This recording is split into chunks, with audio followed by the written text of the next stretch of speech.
एक घटना सुनाऊं आपको, एक बहुत अच्छी समाधि जो मुझे याद रहती है। सुनो, मांडलगढ़ एक स्थान है राजस्थान में। कौन सा? हाँ, वहां पर ऊपर किला बना हुआ है और किले पर एक बहुत अच्छा प्राचीन मंदिर बना हुआ है, नीचे बस्ती है। जब मैं वहां पहुंचा तो नीचे दर्शन करने के बाद, नीचे भी दर्शन है, नीचे समाज है, आहारचर्या करने के बाद मैं ऊपर गया किले पर कि आज रात में वहीं पर विश्राम करूंगा और वहां पर भी मंदिर है, स्थान है। तो किले पर मंदिर के लिए जाते हुए रास्ते में बहुत सारे और भी दूसरे लोगों के स्थान बने। पहले वहां पर राजाओं के किले हैं तो राजाओं के स्थान बने, बावड़ियां बनी, एक बहुत बड़ा तालाब बना हुआ था। थोड़ी देर मन हुआ, अच्छा स्थान है, चारों तरफ जंगल है, बीच में तालाब है, समझ आ रहा, पानी भरा हुआ था। किनारे पर बैठ गया, थोड़ी देर के लिए चिंतन करता हूँ, बैठता हूँ। तो दोपहर का समय था, लगभग 3 बजे का है ना, हल्की हल्की सी ठंड का समय था, हल्की धूप आ रही थी, हल्की ठंड थी, तो बैठ गया। थोड़ी देर बाद जो बच्चे लोग साथ में थे, वहां पर तालाब के किनारे एक कोई भी जंतु उनको ऐसा दिखाई दिया जो बार बार ऊपर आने चाह रहा है और नीचे जा रहा है। तो उन बच्चों ने उस पर कुछ कंकड़ वगैरह मारा, तो वो वहां से हट करके दूसरी जगह आ गया और फिर वो ऐसा प्रयास कर रहा था कि जैसे जो बावड़ियां कभी आपने देखी हो, उनमें स्टेप बने होते हैं नीचे, है ना, तो वो जो है उससे चढ़ करके ऊपर आना चाह रहा था। जब उसको छेड़ा गया तो वो और दूर हो गया, दौड़ने लग गया इधर से, और फिर वो और दूर हो गया। देखते देखते थोड़ा थोड़ा सा जब लोगों को देखने में आने लगा तो उन्हें पता पड़ गया कि ये एक कोई जली जंतु है या कुछ है, ये बार बार इससे निकलना चाह रहा है या इसमें फंस गया है, पानी में निकल नहीं पा रहा। तो अब उसको पकड़ने के लिए लोग तैयार होने लगे। उसने बहुत बड़ा, जैसे मान लो इस हॉल से भी बड़ा, बहुत बड़ा वो तालाब था, उसका पूरा एक चक्कर लगाते हुए हम जहां बैठे थे, ऊंचाई पे बैठे थे, वो वहां पर आकर के उसी स्थान पे, मतलब वो तो बहुत नीचा था, 10 फुट नीचे होगा, वो ऊपर चढ़ने का प्रयास कर रहा है। समझ आ रहा है? और हम वहां बैठे बैठे देख रहे हैं नीचे कि देखो ऊपर चढ़ने का प्रयास कर रहा है। ऊपर देखने में इतना आ गया कि ये एक ऐसा जीव जंतु है जो बहुत बड़ा है। उसकी पीछे की जो हिस्सा है, उसके पीछे की जो टांगें हैं वो खराब हो गई थी, क्योंकि जो उस तालाब में दूसरे कीड़े होंगे या मछली होंगी, उन्होंने उसको खा लिया। आगे की 2 टांगें काम कर रही थी, पीछे की टांग काम नहीं कर रही थी, इसलिए वो उस पर चढ़ नहीं पा रहा था। लोगों ने उस पर डंडी लगाई, कुछ किया उसको ऊपर लाने का, थोड़ा भारी था वो, ऊपर नहीं आ पाया। समझ आ रहा है? फिर उसने एक चक्कर फिर इसी दौड़ धूप में लगा लिया। पकड़ते पकड़ते लोग उसको निकालना चाह रहे थे कि इसको बचा लें, इसको ऊपर निकाल लें, है ना। जब कोई तरीका नहीं दिखा तो फिर लोगों ने उस पर जो है एक रस्सी का जाल बना करके और उसको ऊपर जो है फंदे में फंसा करके उसको निकाल लिया। बाहर निकल के आया, बहुत मोटा सा हो गया था कुछ तो विकृति के कारण से। वो था जंतु, उसका नाम था सेही। समझ आ रहा है? कभी आपने देखी नहीं होगी, मैंने भी पहली बार देखी थी ढंग से। क्या था वो? सेही, अनंतनाथ भगवान का चिन्ह। समझ आ रहा है? अब लोगों ने कहा महाराज ये तो सेही है, और ये सेही की विशेषता होती है कि उसके शरीर पर कांटे होते हैं, है ना। वो अपने बचाव के लिए अगर कोई दूसरा आक्रमण करता है तो अपने शरीर के कांटों को खोल लेती है, फैला लेती है और उससे अपना बचाव कर लेती है। तो महाराज अब मेरा मन हुआ कि मैं उसके पास जाऊं, देखूं, तो लोग रोकने लगे, महाराज ये मांसाहारी प्राणी है, काट ना ले, है ना। वो जो है उसके, वो जो उसके अपने कांटे होते हैं वो निकाल दे, छुपा दे, कुछ कर दे, तो कोई बात नहीं। जब उसकी स्थिति ऐसी देखी कि वो बिल्कुल ही मतलब सहमा हुआ है प्राणी, बिल्कुल ही जो है वो डरा हुआ सा है, तो उसमें ऐसी कोई स्थिति नहीं दिखी। उसके पास में जाकर के जब देखा तो लोग वहां पर जो खड़े थे, बहुत डर रही थी वो सेही, समझ ना, बहुत डरी हुई थी। अब जाने कब से पानी में पड़ी होगी, ऊपर जंगल था तो वो जंगल से कहीं सरकते सरकते पानी में गिर गई होगी। अब पानी में गिरी तो जंगली वो पानी के जंतुओं ने उसको आधा खराब कर दिया, खा लिया। तो वो जो है अब वह डरी हुई थी बहुत ज्यादा, और उस समय पर उसके आसपास जो लोग थे उसके कारण से उसने अपने कांटे उठा रखे थे, पूरे खोल रखे थे, ठीक है ना।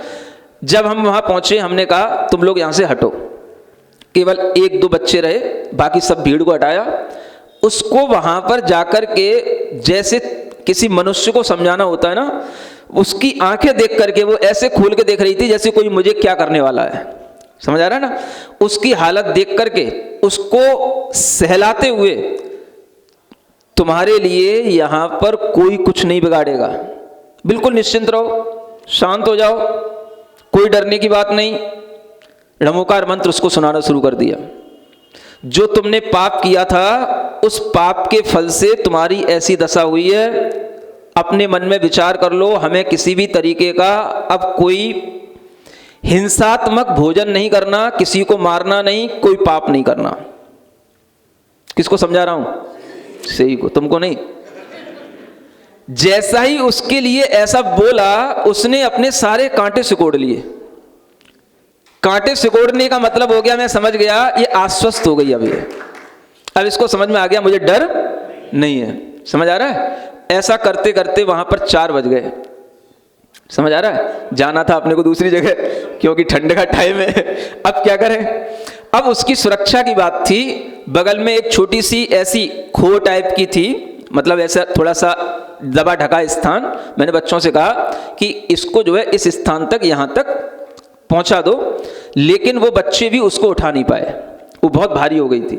और उसका पीछे का हिस्सा खराब था। मैंने कहा इसके ऊपर थोड़ी हल्दी ला करके डालना, तो उसने, बच्चों ने उसको इतना तो कर दिया, हल्दी ला करके डाल दी। और फिर बाद में कुछ लोगों ने कहा महाराज ये जंगली जानवर है, इसको फॉरेस्ट के लोग आएंगे, इसको उठा ले जाएंगे, इसकी सुरक्षा कर लेंगे। मैंने कहा भाई कोई बात नहीं, इसकी सुरक्षा हो जाने दो, अगर फॉरेस्ट के लोग इसको बचा लेंगे तो अच्छी बात है। शाम को फ़ोन किए गए, रात के करीब 10-11 बजे फॉरेस्ट के लोग आए होंगे, बड़ी मुश्किल से उन्होंने उसको उठाने की कोशिश की। वो फॉरेस्ट के लोग भी उसको ना उठा पाए। अब वो फॉरेस्ट के लोगों ने भी जो है उसको उठा करके बस वो जो स्थान में देख गया था उसी स्थान पर उन्होंने ले जाकर के उसको रख दिया। समझ आ रहा है? मुझे कुछ पता नहीं रात में क्या हुआ, जो श्रावकों को जितनी चर्चा हो गई थी उन्होंने जो कर लिया सो कर लिया। सुबह पूछा क्या हुआ, कि महाराज फॉरेस्ट के लोग आए थे, वो ले गए होंगे, है ना। अपन सुबह सुबह अपना दर्शन करके और अपनी चर्या करने के लिए नीचे चले गए। संयोग की बात कि उस दिन मैंने विहार नहीं किया, मैं फिर दूसरे दिन वहीं पर रुकने का फिर मन हुआ, मैं फिर ऊपर आया और वही टाइम था 3 बजे का। समझ आ रहा है? मैंने आकर के देखा, पूछा, मैंने कहा क्या हुआ उसका, कल जो सही थी उसका। तो बच्चों ने जाकर देखा इधर उधर, वो तो उसी एक कोने में रखी हुई थी, बैठी हुई थी। तो मैंने कहा देख जाई जिंदा है कि नहीं, तो देखा वो जीवित है। अब उसकी सांसें चल रही थी। समझ आ रहा है? उस समय हम उसके पास में पहुंचे, उस समय तक उस सेही ने कुछ भी खाया पिया नहीं था। समझ आ रहा है? उसके सामने बच्चों ने कुछ दूध ला करके रखा, पानी ला करके रखा, कुछ दूसरा भोजन ला करके रखा। उसने किसी भी भोजन से कोई हाथ नहीं लगाया, कुछ भी नहीं खाया, और इतने अच्छे ढंग से वो बिल्कुल शांति से बैठी थी। मुझे उसको देख करके इतना, मतलब उसकी भोलापन, उसकी मासूमियत देख करके मुझे ऐसा लगा कि इसके अंदर पूरा का पूरा भाव वो आ चुका है जो मैं चाह रहा था। समझ आ रहा है? क्या भाव? मतलब 24 घंटे गुजर चुके, उसने कुछ नहीं खाया। और सबसे बड़ी बात मुझे आश्चर्य की ये लगी कि फॉरेस्ट के लोग इस छोटे से जानवर को उठा नहीं पाए, जबकि उनके पास सब आइटम होते हैं। जब बड़े बड़े भैंसे और गाय और सब बैल उठा सकते हैं, एक इतना सा जानवर नहीं उठा पाए, और वो उसको वहीं छोड़ के चले गए। उसको मैं दूसरे दिन देखता रहा, और देखते देखते उस समय पर भी उसको णमोकार मंत्र सुनाया। समझ आ रहा है? और उसकी सांसें चल रही थी, इतनी शांत बैठी थी कि उसको देख करके लगा कि कितनी शांति उसके मन में आ गई है। जितनी शांति उसके अंदर दिख रही थी उससे ज्यादा शांति मेरे अंदर आ रही थी। क्यों आ रही थी? कि एक प्राणी मरते समय पर बिल्कुल शांत भाव से, निश्चिंतता के भाव से बैठा है, इससे बढ़कर के अभय दान और कुछ नहीं हो सकता। इसको बोलते अभय।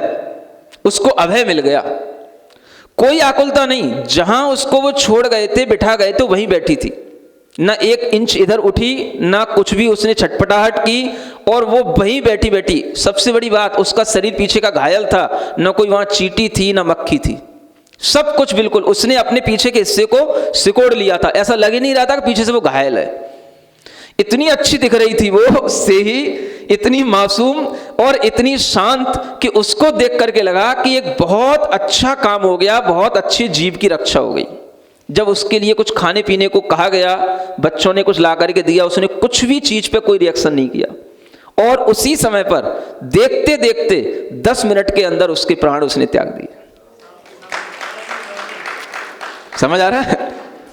अब बताओ कितनी अच्छी चीज है, क्या कहोगे आप इसको? ये सल्लेखना कहोगे कि नहीं कहोगे? उस जीव को 2 दिन सानिध्य मिला मुनि महाराज का। दोनों मुनि महाराज थे, समझ आ रहा है? उसने दोनों के दर्शन भी किए, है ना? मुनि महाराज का अंत समय में दर्शन होना, दोनों महाराजों ने उसको नमोकार मंत्र सुनाया, 2 मुनि महाराजों के मुख से उसको नमोकार मंत्र सुनने को मिलना, समझ आ रहा है? कुछ पुण्य है कि नहीं जीव का? अब वो पुण्य जीव को कहां, किस जंगल में जाकर के, कौन से किले पे जाकर के कहां मिला, समझ आ रहा है? और जब 10 मिनट में वहीं पर खड़े खड़े देखते देखते ही उसकी जब मृत्यु हो गई, लोगों ने कहा महाराज अब इसकी सांसें बंद हो गई। फिर देखा तो वास्तव में उसकी सांसें बंद हो चुकी थी। तब लगा कि इस जीव का कुछ अच्छा हो गया, समाधि मरण हो गया। क्योंकि जो जीव तड़प तड़प के मरता वो उसके लिए क्लेश का कारण बनता।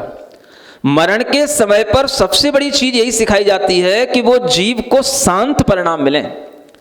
अगर वो जीव शांति के साथ मरा है, उसकी लेशाएं अच्छी हो गई, उसको नियम से सद्गति की प्राप्ति होती है।